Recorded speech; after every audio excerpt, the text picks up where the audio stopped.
v equals 9.6. They have given an equation for a equals v minus u over t, and v is equal to 9.6 correct to 1 decimal places.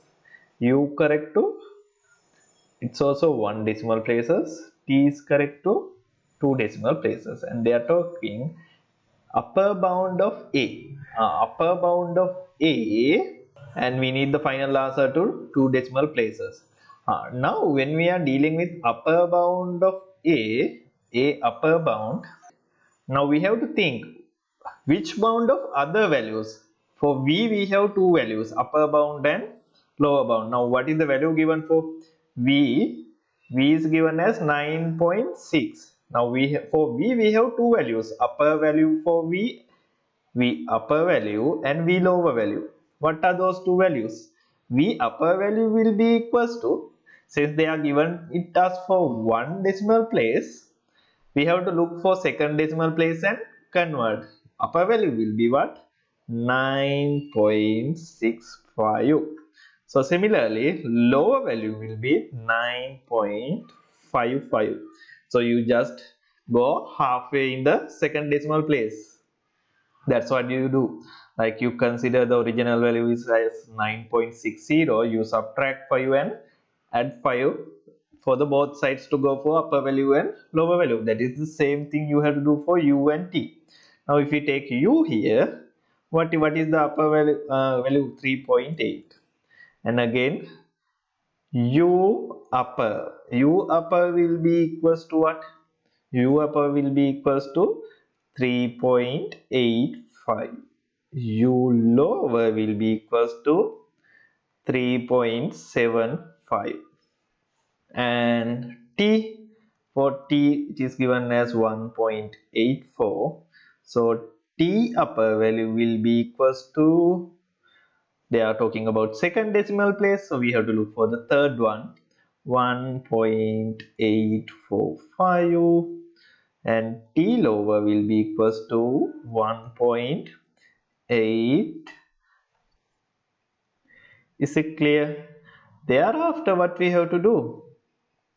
This one we have to pick up.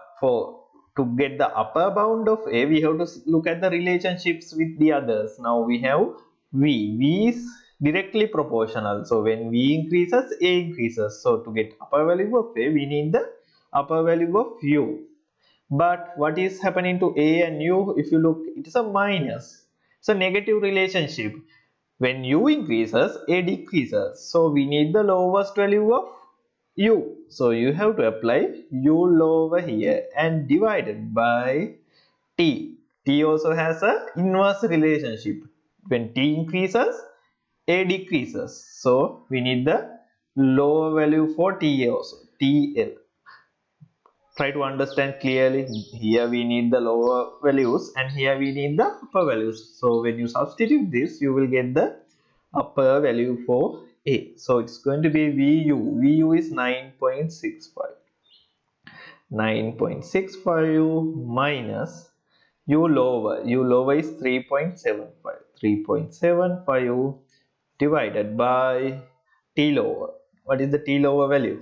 It's going to be 1.835. What do we get when you substitute it in the calculator? We got 3.215. They are asking for 2 decimal places, so we have to look for the third decimal place and convert. So it's going to be 3.22. 3.22 will be the correct answer. It is really important to understand which value, like which of these terms, which kind of a relationship for these terms. V is having a direct proportion, u is a negatively proportional, and t is inversely proportional. So each has a different part to play. It is very logical. This kind of finding upper and lower bounds, it is a very logical question. You have to have a good understanding what's going on these questions.